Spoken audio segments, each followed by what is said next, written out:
afternoon, everyone, and a very warm welcome to you all as we begin our celebration of the new group of world servers, a group that forms a bridge of consciousness between the spiritual and human kingdoms. We're needing to start promptly today because, as you probably have all realized by now, we have a live video stream of the event. And with that in mind, of course, we welcome all of those who are joining us from afar. Our other two centres in the Lucis Trust in Geneva and London have already had their meeting on the same subject, this bridge of souls and servers. And we know that we're working with so many individuals and groups around the world who are doing their own celebration of an event or holding their own meditations over this week of the 21st to the 28th of December. So before we start, shall we just take a few moments of quiet and then say together the mantra for the new group of world servers. It's in your packs, and we'll follow it with a single Om.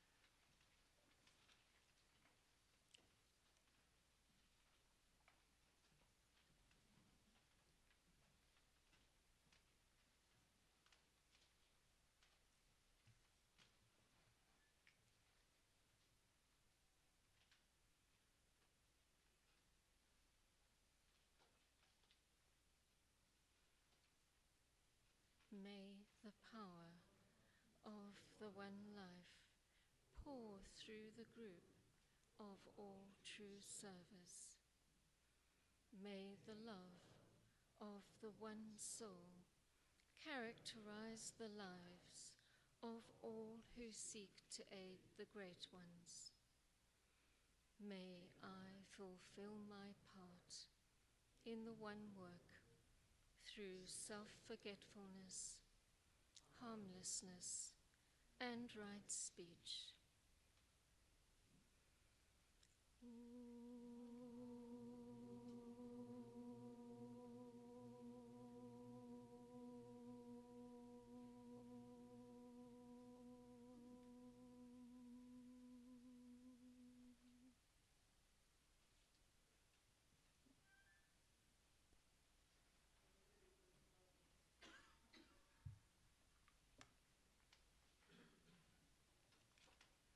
This festival week is set in the energies of Capricorn, a sign that facilitates the ending of one cycle and the beginning of another.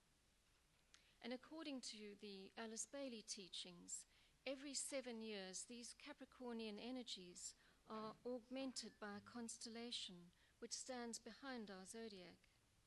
And now in 2012, we have one of these augmented energy flows, and a heightened opportunity to usher in new truths and spiritual principles for the benefit of all humanity. And this is the 12th such festival week since its inception in 1935. And this no doubt holds significance too, as the number 12 is esoterically regarded as a number of completion. Alice Bailey once wrote that the accomplishment of 12 years signifies a full period of evolution when an initiation was undergone by the Christ soul. And this took place in the inner mind, the temple, and corresponded to an awakening of the logical and intuitional sides of the soul.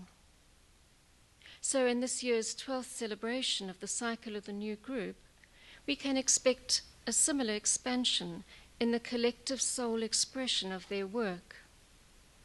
And of course, this cycle of completion and new beginnings coincides well with the Mayan prophecies that we've heard so much about recently. I think one of the best descriptions of the new group of world servers describes it as an integrating group of mystics and knowers who belong to all groups and yet know no barriers, who are a synthesizing link between enlightened men and women everywhere in the world, of all faiths and in all circumstances, ever laying the emphasis upon subjective relations and united service. And over time, its work has been expanding its range of communication into the higher realms of thought and intuition. And this takes the form of ideas specific to particular vocations and fields of service, as well as a general spiritual radiation. The group's increasing sensitivity to inspiration from the inner realms and a growing responsiveness to world need provide spiritual direction in these times of social, economic, and political breakdown. What's truly revealing about this group is their ability to immediately identify with one another in an intuitive group understanding of the processes that are currently at work in human consciousness. They demonstrate a new type of creative living that shifts away from the intense materialism of our time and emphasizes quality and meaning, truth and compassion. In short, while their activities bring change and betterment in the physical world, their consciousness is not caught up in it, but held in the inner dimensions of light and love that unites all manifestation in brotherhood. The servers who make up this group have a sympathetic resonance with each other's ideas across all disciplines, and taken all together form a vision of a new civilization based on sharing. They function more as a living organism, alert and adaptable, concerned more for the whole than for the part. Working organically in this way as a whole, like any living thing, it functions in a field of integrated relationships, rather in some separative, mechanistic way. Further insights into this idea of groups as living organisms are found in the work of leading thinkers such as Stephen Talbot in the field of biology. He's helping to redefine what an organism is in terms of meaning and purpose. And he describes today's research as revealing organisms whose wisdom and subtlety, whose powers of development and adaptation, and whose embodied insight and effective communication, whose evolutionary ingenuity far outstrip our current capacities for comprehension.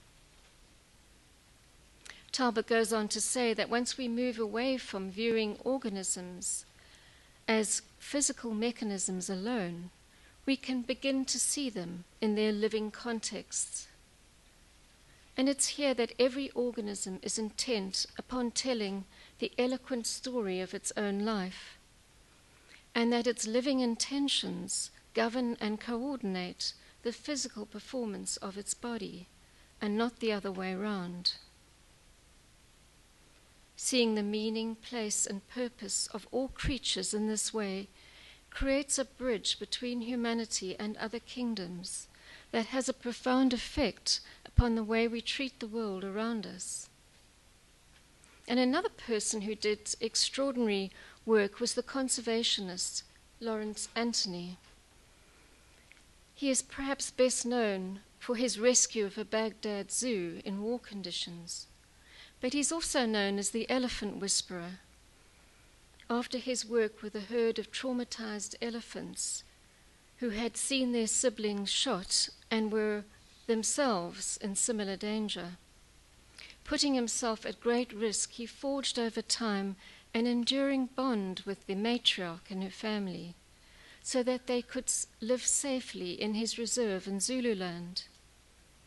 His words and loving intentions were picked up by these elephants, and he discovered that their stomach rumblings were part of an elaborate long-distance communication system. He moved from being nearly killed by them to earning their trust and affection. His life was one of unceasing endeavor to save wildlife, and when he died unexpectedly this year, the herd came to his home within a day of his death and stayed for some time. The mystery and bonds of love we know, of course, flow from the inherent beauty and nobility of the human spirit and the homeland of the world of the souls. These examples of connections with other kingdoms of nature and findings from the world of science illustrate the beginnings of a deeper understanding of brotherhood as the new group of world servers acts as the all-inclusive Christ mind. Brotherhood is such a deep concept, far beyond our current understanding, and it's also one of the ideals of the Theosophical Society, which brought to the world so many deep teachings about the true nature of the great organism, the planetary Logos, in whom we live and move and have our being. Not least of these are the teachings about the spiritual hierarchy and the evolution that awaits us when humanity learns to practice brotherhood. And this connects so well with the aim of the new group of world servers, to uphold a vision until these two worlds, the kingdom of souls and the kingdom of humanity, meet and merge here on earth.